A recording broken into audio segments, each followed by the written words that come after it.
잠시도 가만히 있질 못하는 미운 7살 동원이. 워낙 장난이 심하고 혈기왕성해 엄마는 정신이 하나도 없습니다. 동원아, 또 아랫집 할아버지 이놈 맛있겠다. 조용히 놀아. 어렸을 땐 저 썬캡이 너무 막 그런데 바로 그때 얼굴 싹가리고 프레시네. 동원아, 왜 그래? 괜찮아? 여기 더 푹 나는데 여기서 퍽 했어요. 그래도 다친 데 없어서 다행이다. 그제야 동원이가 두르고 있던 스카프를 발견한 엄마. 이거 엄마가 가장 아끼는 건데. 동원아, 나는 연습은 나중에 하고. 네. 붕붕카. 붕붕카 타고 놀아? 네. 장난감 자동차로 관심을 돌려놓으면 조금 조용해질 거라고 생각한 엄마. 하지만 일부러 집안 이곳저곳을 차고 꽁꽁 들이받고 다니는 동원이 때문에 정신이 더 없습니다.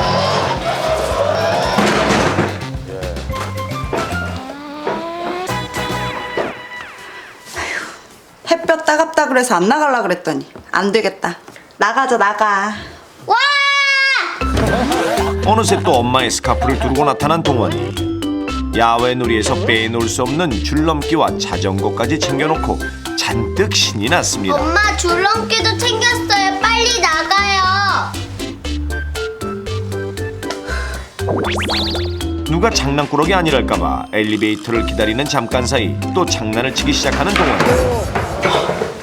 얘가 다치면 어떡하려고 그래. 미쳤어. 그 신발 신지 말라니까. 엄마가 운동화 갖고 올 테니까 장난치지 말고 기다려. 불안해요. 계단 근처에 가지 말고. 불안해. 잠시도 그렇게는 안 되는데. 이게 좋은데. 안 돼. 위험해. 엄마 갔다 올게.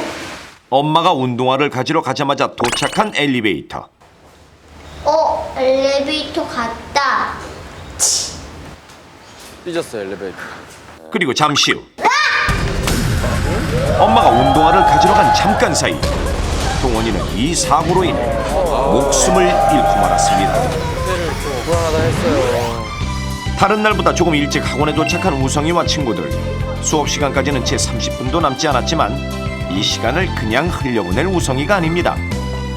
우성아, 오늘 뭐하고 놀래? 당연히 말뚝박기! 말뚝박기라면 우성이가 가장 자신 있어 하는 놀이. 가위바위보에서 지는 바람에 첫 판부터 말이 되었지만 놀이대장 우성이가 호락호락 당하고 있을 리 없습니다. 다른 아이들보다 긴 다리를 쫙 펴고 버티는 우성이. 위험한 게임이었어요. 결국 작전 성공. 그렇죠. 마지막 아이가 우성이의 엉덩이에 걸려 올라타지 못한 것입니다. 드디어 실력을 발휘할 수 있게 된 우성이. 단번에 무너뜨리겠다는 의지를 불태우며 힘껏 달려가 점프하려는 그 순간 이석주 여기서 장난치지 말라 그랬지?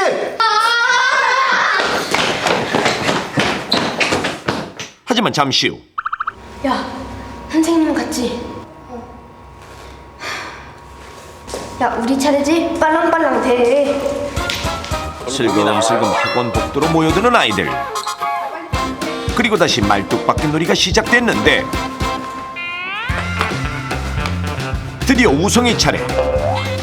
가장 높이 뛰겠다는 의지를 불태우며 전속력으로 돌진하는데 하지만 우성이는 이 사고로 한동안 움직일 수 없을 만큼 치명적인 부상을 입고 말았습니다. 이렇듯 동원이와 우성이가 갑작스럽게 이 사고를 당해 목숨을 잃거나 치명적인 부상을 입게 된 것은 우리 주변에서 흔히 접할 수 있는 이것 위험성을 간과했기 때문. 이것은 얼핏 겉에서 보기에는 안전해 보여 많은 사람들이 이러한 사고가 생길 거라고 미처 생각하지 못하는데요. 하지만 주의력이 약하고 돌발 행동이 잦은 어린이는 물론 부주의한 행동으로 인해 성인들도 매년 이 사고로 목숨을 잃기도 한다는 사실.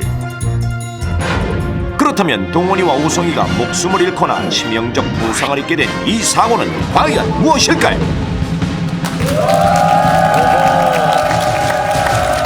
자, 그렇습니다. 동원이와 우성이가 사고를 당해서 목숨을 잃었습니다. 이유가 뭘까요? 모르겠어요. 망토하고 그 줄을 감았잖아요. 줄. 예, 자전거를 타고 가다가 아. 그게 자전거 체인에 어허, 감기는 게 감길 수 있죠. 질이 늘어지니까 그러니까 이렇게 갈 거 아니에요? 그러다 보니까 무방비 상태로 그 뭐 자전거를 뭐 계단을 통해서 이렇게 이제 막 오는 그렇게 거예요. 가는 거예요. 아, 이거 맞을 수도 있겠다. 체인에 감기는 거예요. 우리가 이렇게 자전거를 타다 보면 바지를 입어도 통이 넓은 바지를 입고 그렇죠. 자전거를 타면 자전거 체인에 감기잖아요. 맞아요.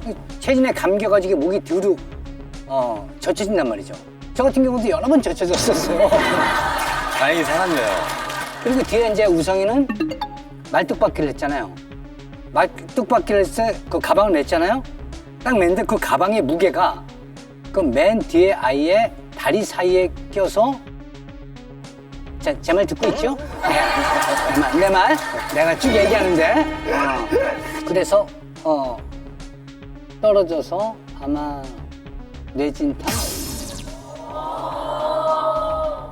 이 정도가 제 생각입니다. 네. 이 정도는. 그 정도로 한번 확인해 보죠. 네. 안경 벗으라고요? 왜 꼭 안경 벗어야 되나요? 네. 벗을게요. 네. 자.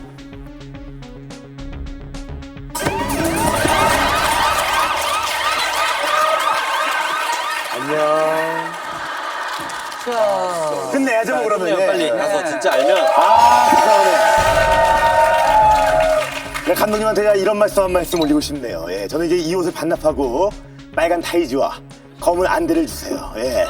저 이제 모든 게 보이기 시작했습니다. 넘버원 맨이 될게요. 정답은 엘리베이터의 부주역에 가까이 가서 밀거나 기대거나 부딪혔기 때문에 엘리베이터 문이 쑥 열려갖고 그냥 요게 철구한테 이게 쓱 움직이다니까 이게 맞는 거 솔로 데려간 거죠. 이거 아니 내가 볼 땐 이것도 틀렸는데요. 그래. 내가 볼 땐 이거 아니에요. 넘버원 맨. 네, 느낌 오시죠? 풍랑 한번 올려주셔야죠. 나 성장했어. 위기 탈출 넘버 원. 정답은 바로 엘리베이터 문에 부딪혀 문이 열리면서 그 사이로 추락하는 사고입니다. 저기 저렇다고 그러더라고요. 엄마가 잠시 집에 들어간 사이 엘리베이터 앞에서 자전거를 타던 동원이 엘리베이터 문을 향해 돌진했는데 동원이가 엘리베이터 문에 세게 부딪히는 순간 그 충격에 문이 떨어져 나갔고 그 사이로 아이가 빠져 추락사고. 친구들과 함께 엘리베이터 앞에서 장난을 치던 우성이도 실수로 엘리베이터 문과 충돌하면서 승강로 밑으로 떨어져 큰 부상을 입고 말하는데요. 자, 하루에 적어도 2-3회씩은 이용하게 되는 엘리베이터. 건축 기술의 발달로 초고층 건물이 늘어남에 따라 하루가 다르게 그 수가 늘고 있는데요. 현재 우리나라에서 가동 중인 승객용 엘리베이터 수는 불과 10년 만에 3배 이상 늘어났습니다. 이와 함께 급증한 것이 바로 엘리베이터 사고. 그런데 전체 엘리베이터 사고 중 절반이 넘는 52.8%가 이용자 부주의로 인한 사고이며 그중 12세 미만 어린이 사고가 무려 30.3%로 가장 많은 비중을 차지하고 있다는 사실. 이렇듯 이용자의 부주의로 일어나는 엘리베이터 사고 중 가장 치명적인 것이 바로 엘리베이터 문 이탈로 인한 추락사고인데 이것은 2007년 있었던 실제 엘리베이터 추락사고 장면입니다. 엘리베이터 앞에서 몸싸움을 벌이던 중 갑자기 한 사람이 상대방을 밀치면서 말리던 사람과 함께 엘리베이터 문에 부딪혔고 순간 두 사람은 순식간에 승강로 아래로 떨어져 목숨을 잃고 말았습니다. 불과 얼마 전에도 전동 휠체어를 탄 장애인이 엘리베이터 문을 들이받은 사건이 있었는데요. 순간 문이 떨어져 나가면서 휠체어에 탄 채로 추락해 다친 사고가 화제가 되기도 했습니다. 자, 얼핏 보기엔 강철 재질로 만들어져 단단할 것 같은 엘리베이터의 문. 저게 부서져요? 하지만 일정한 힘 이상의 충격을 가하면 이렇듯 문이 안쪽으로 밀려 들어가 추락사고의 원인이 되기도 하는데요. 그렇다면 왜 엘리베이터 문은 충격을 받으면 열리는 것일까요? 엘리베이터 문의 내구성을 과도하게 높일 경우 문의 무게가 너무 많이 나가 오히려 고장의 원인이 될 수도 있으며 또한 엘리베이터 문이 충격에 버틸 수 있도록 해주는 고정장치인 도어슈가 관리 소홀로 부식되거나 이용자들이 무심코 버린 쓰레기 등 이물질에 의해 문이 약해져 있을 가능성도 매우 높습니다. 그렇기 때문에 엘리베이터 문에는 손으로 문을 열지 말라는 표시와 함께 문에 기대지 말라는 경고문이 눈에 잘 띄는 곳에 부착되어 있습니다. 하지만 많은 사람들이 경고문을 무시하고 위험한 행동을 해 이렇듯 사고가 계속 발생하고 있는데 현행 안전기준은 약 63kg 정도의 청소년 2명이 동시에 엘리베이터 문에 충격을 가하는 경우에도 견딜 수 있도록 규정이 마련되어 있지만 얼마 전 발생된 전동 휠체어 사고와 같이 안전기준 이상의 힘으로 외부 충격을 가할 경우 엘리베이터 문이 이탈될 수 있습니다.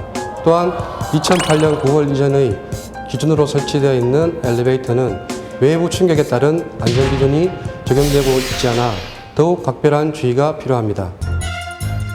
그래서 몸무게가 가벼운 어린이가 부딪히거나 어른이 기대는 정도의 충격으로도 엘리베이터 문이 이탈되는 사고가 매년 끊임없이 발생하고 있는 것인데 그렇다면 엘리베이터 문이 어느 정도의 충격이 가해질 때 이탈되는 것일까요?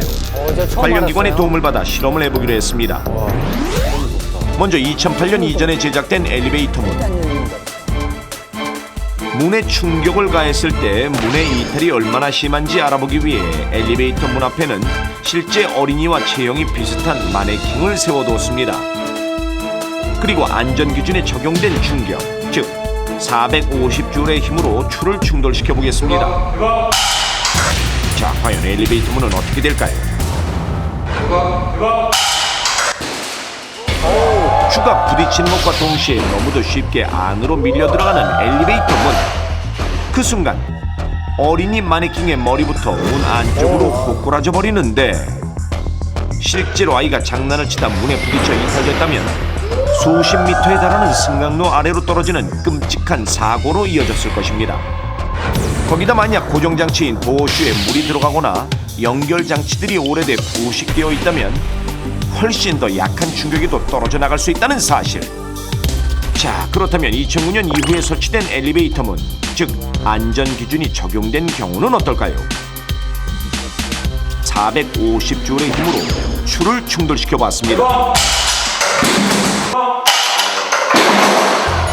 커다란 충돌음과 함께 추가 부딪혔지만 멀쩡한 엘리베이터 문. 다시 보니 문틈이 약간 벌어지긴 하지만 좀 전의 실험과 달리 문이 안으로 이탈되지는 않습니다. 이렇듯 새로운 안전기준이 적용된 엘리베이터 문은 이전과 달리 충격에 더 강해진 것을 알 수 있는데 자, 그럼 이번에는 충격량을 조금 더 높여서 실험해보기로 했습니다. 몸무게 80kg의 성인 남성 2명이 달려와 부딪히는 것과 같은 560줄의 힘으로 줄을 충돌시켜 보겠습니다. 주가 부딪히는 순간 더 이상 버티지 못하고 문 아래쪽이 떨어져 나가는 모습. 이전에 비해 내구성이 강해진 엘리베이터 문이라 하더라도 기준 이상의 강한 충격을 받았을 때는 언제든 사고가 발생할 수 있다는 사실. 자, 지금부터 엘리베이터 사고를 예방하기 위해 반드시 지켜야 할 안전수칙을 알려드리겠습니다. 가장 먼저 엘리베이터 문은 충격에 의외로 약하기 때문에 엘리베이터 문 앞에서 장난을 치거나 문에 기대는 행동 등 충격을 줄 수 있는 행동은 절대 하지 말아야 합니다. 두 번째로 버튼을 마구 누르거나 엘리베이터 안에서 뛰는 등 함부로 장난을 치면 엘리베이터가 이상을 감지하고 급정지할 수 있는데 이렇게 갑자기 엘리베이터가 멈추게 되면 다른 승객이 다치거나 엘리베이터 안에 갇힐 수 있으므로 평소에 아이들에게 철저한 교육을 하는 것도 매우 중요합니다. 마지막으로 만약 엘리베이터 안에 갇혔을 경우 무리해서 탈출을 시도하는 것은 절대 금물. 오히려 더 큰 사고를 유발할 수 있기 때문인데요. 엘리베이터 안은 완전히 밀폐되어 있지 않아 질식의 염려가 없고 안전장치가 있어 승강기 자체가 추락할 가능성도 매우 희박한 안전한 공간입니다. 이때는 비상 인터폰을 눌러 구조를 요청한 후 침착하게 기다리는 것이 가장 현명한 방법입니다. 빠르고 편리한 엘리베이터. 그러나 안전수칙을 지키지 않는다면 죽음으로 향하는 문이 열린다는 사실 반드시 명심하십시오.